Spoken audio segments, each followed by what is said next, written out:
Hi viewers, কেমন আছো তোমরা? আশা করি তোমরা সবাই ভালো আছো। তো আজ আমি ক্লাস 9-এর যে ফিজিক্সের বা পদার্থবিজ্ঞানের যে ষষ্ঠতম যে অ্যাসাইনমেন্টটা দিছে, যেটা আগের মাস সপ্তাহে দিছিল, সেই অ্যাসাইনমেন্টটা আর একটা দিছে ফিজিক্সের।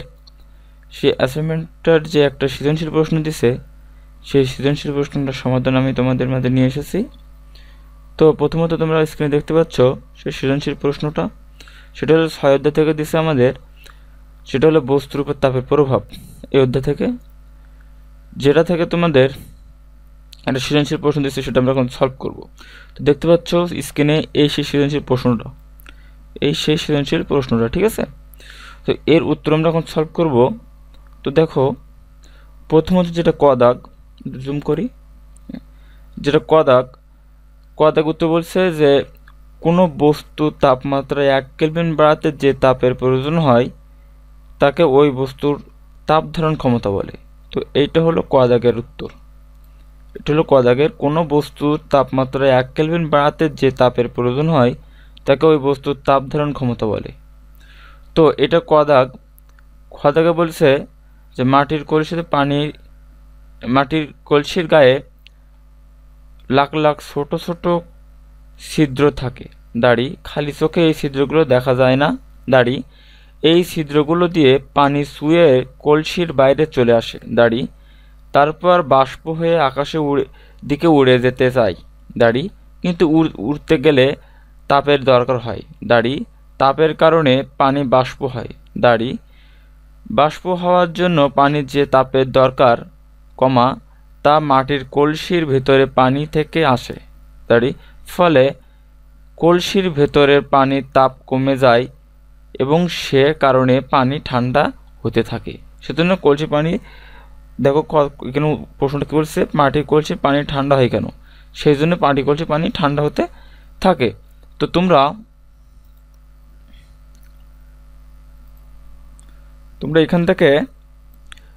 এখান থেকে এইটুকু তোমরা খ দাগ লিখে নেবে। এটা হলো খ দাগের উত্তর, ঠিক আছে? এইটুকু তোমরা খ দাগের জন্য লিখে নেবে। তো এখন আমরা যদি এক দাগে গয়ে যাই, তো গ দাগে একটা অঙ্ক সলভ করতে হবে। অঙ্কটা হলো, এখানে বস্তুর ভর m = 50 গ্রাম, সেটাকে কেজিতে নিয়ে গেলে 0.05 কেজি। বস্তুর উপাদানে আপেক্ষিক তাপ দেওয়া আছে S = 1500 joule per KG per kelvin. এটা জুল পার কেজি, ওপরে একটা -1, এটা কেলভিন কে, ওপরে একটা -1, পার কেজি পার কেলভিন, এইটা, ঠিক আছে? বস্তুর প্রাথমিক তাপমাত্রা θ1 = 120 ডিগ্রি এবং মিশ্রণের চূড়ান্ত তাপমাত্রা θ2 = 30 ডিগ্রি সেন্টিগ্রেড।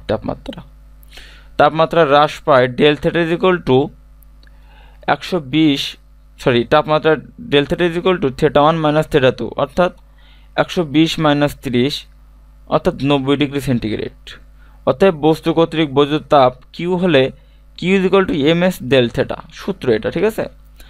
বস্তুর তাপ কিউ হলে Q = ms Δθ, সেটা বৈদ্যুতিক তাপ। পরবর্তী খ দাগের যে বাকিটুকু হলো, এবং মিশ্রণের তাপমাত্রা θ2 = 30 ডিগ্রি, তাপমাত্রা হ্রাস পায় Δθ = θ1 - θ2, অর্থাৎ 120 - 30, 90 ডিগ্রি। অতএব বস্তু কর্তৃক বৈদ্যুতিক তাপ Q = QMS Δθ। তাহলে m এর মান হলো 0.05 কেজি, গুণ S আপেক্ষিক তাপ, সেটা 1500 আমি পাইছি, গুণ কিউতে হলো ডেল কিউতে হলো তাপমাত্রার পরিমাণ, সেটা কত? 90 ডিগ্রি সেন্টিগ্রেড তাপমাত্রা। তো তোমরা দেখো এইটুকু, তোমরা এই অধ্যায়ে বস্তু কর্তৃক বৈদ্যুতিক তাপ কিউ হলে Q = ms Δθ, এটা লেখার পরে তোমরা এইটুকু না লিখলেও কিন্তু চলবে,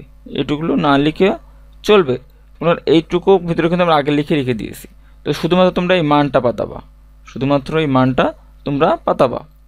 ঠিক আছে? এই জায়গাটায় শুধুমাত্র তোমরা এরপরে এইটুকুর পরে এটা QMS Δθ, এর নিচে তোমরা এই মানটুকু, m এর মান 0.05 কেজি, গুণ S তে আপেক্ষিক ভর 1500, গুণ তাপমাত্রা পরিবর্তন Δθ = পরিবর্তন 90, তাই না?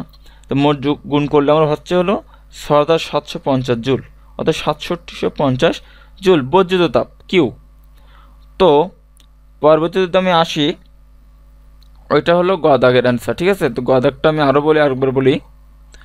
তোমরা গ দাগ প্রথমে এখান থেকে এই পর্যন্ত সম্পূর্ণ লিখবা, যেটুকু আছে এটা গ দাগ সম্পূর্ণ লিখবা। লেখার পরে তোমরা এটুকু লেখার প্রয়োজন নেই, এটুকু লেখার প্রয়োজন নাই। ঠিক আছে, না লিখে তোমরা কি করবা, এখান থেকে অথায় বৈদ্যুতাপ Q equal to Q M S ডেল্টাটা ইয়ে তোমরা এটুকু লিখবা।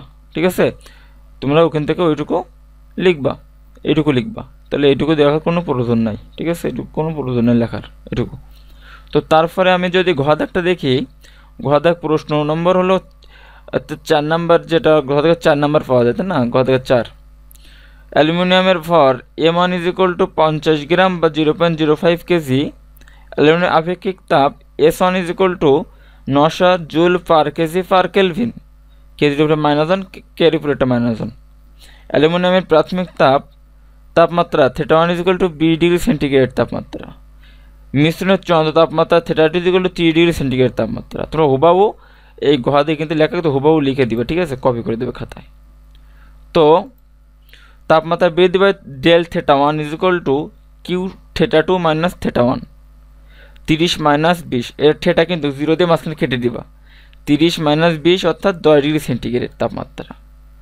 তো পরবর্তীতে পানির ভর M2 ইজ ইকুয়াল টু 50 মানে 150 গ্রাম,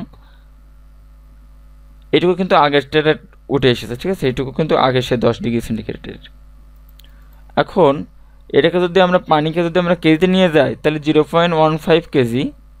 পানির আপেক্ষিক তাপ S2 is equal to 4200 joule per KG per kelvin. পানির প্রাথমিক তাপমাত্রা θ3 is equal to 20 degree centigrade. মিশ্রণের তাপমাত্রা θ4 is equal to 30 degree centigrade. অর্থাৎ তাপমাত্রা বৃদ্ধি পায় del θ2 is equal to θ4 minus θ3, অর্থাৎ 30 মাইনাস 20 10 ডিগ্রি সেন্টিগ্রেড। ঠিক আছে, তো ক্যালোরিমিতি কর্তৃক গৃহীত তাপ Q2 is equal two aluminium পাত্র কর্তৃক গৃহীত তাপ Q3 প্লাস পানি কর্তৃক গৃহীত তাপ Q4। তাহলে ক্যালোরিমিতি কর্তৃক গৃহীত তাপ Q2 ইজ ইকুয়াল টু অ্যালুমিনিয়ামের পাত্র কর্তৃক গৃহীত তাপ Q3 প্লাস পানি কর্তৃক গৃহীত তাপ Q4। এটা তোমাদের অতএব দিয়ে কিনা অতএব দিয়ে লিখবা, এখানে অতএব দিয়ে এই কথাটা লিখবা। তো নিচে is equal to M1 S1 del θ1 plus M2 S2 del θ2। ঠিক আছে, তো এইটার মান বসাবো, M1 এর মান বসাবো 0.05 গুণ S1 এর বসাবো 900 গুণ ডেল θ1 এর মান বসাবো 10। এটা এখান থেকে এই দুটো ব্র্যাকেটে রাখবা, মাঝখানে এখানে প্লাস আছে, প্লাস দিয়ে আবার ব্র্যাকেট শুরু করবা। M2 এর মান দেওয়া 0.15 যেটা পানির ভর গুণ পানির আপেক্ষিক তাপ, সেটা S2 ইজ ইকুয়াল টু 4200 যেটা উপরে লিখছি, গুণ ডেল θ2 মান 20 আমরা 10 উপরে আমরা লিখছি, সে 10 বসাবো, ব্র্যাকেট ক্লোজ। তো এইবারে যোগ করে হচ্ছে হলো 450 যোগ এইবারে যোগ করে হচ্ছে কত 6300। তো নিজে ইজ ইকুয়াল টু 6750 জুল হচ্ছে আমাদের। আবার খ হতে পাই বস্তু কর্তৃক বর্জিত তাপ Q1 ইজ ইকুয়াল টু কত, সেই 6750। তাহলে এই গ দাগে এটা পালাম আমরা গৃহীত তাপ, এবং খ থেকে বের করেছি আমরা কি, এটা হলো বর্জিত তাপ। যেহেতু বস্তু কর্তৃক বর্জিত তাপ Q1 ইজ ইকুয়াল টু ক্যালোরিমিতি কর্তৃক গৃহীত তাপ Q2 হয়েছে, তাই না? দেখো তো এখানে বর্জিত তাপ যা হয়েছে সেটা খ থেকে পাইছি আমরা, এবং ক্যালোরিমিতি কর্তৃক অনুসারে গৃহীত তাপ সেটা আমরা গ থেকে বের করলাম এত সময়, দুইটা কিন্তু 6750 হয়েছে। অতএব উপরোক্ত তথ্যগুলো ক্যালোরিমিতির মূলনীতিকে মেনে চলে। তো এখন বুঝলাম ক্যালোরিমিতির মূলনীতি বলতে গৃহীত তাপ ইজ ইকুয়াল টু বর্জিত তাপ হবে, মানে একটা পদার্থ যত তাপ গ্রহণ করবে অন্য পদার্থ কর্তৃক তত তাপ কী হবে, হ্রাস পাবে। তো এইটা তোমরা ঘ দাগ তোমরা এখান থেকে এইগুলো লিখবা প্রথমে, এগুলো লেখার পরে তোমরা এইটুকু লিখবা। ঠিক আছে, এইটুকু 10টা কিন্তু বাদে, এই 10টুকু লিখবা না, এখান থেকে শুরু করে এইটুকু তোমরা লিখবা। তারপরে ঘ দাগে আর এইটুকু লিখবা। ঠিক আছে, এইটুকু লিখবা, লেখার পরে তোমাদের ঘ দাগটা কমপ্লিট হয়ে যাবে। তো আজকে যে পদার্থবিজ্ঞান অ্যাসাইনমেন্টটা দিয়েছে 6ষ্ঠ সপ্তাহের, তো এইটা তার অ্যান্সার, এই একটা সৃজনশীল দিয়েছে, এইটা তার অ্যান্সার। তো আজকে ভিডিও এই পর্যন্ত। দেখা হবে অন্য কোনো ভিডিওতে। তো আমার চ্যানেলটা সাবস্ক্রাইব করতে ভুলবো না।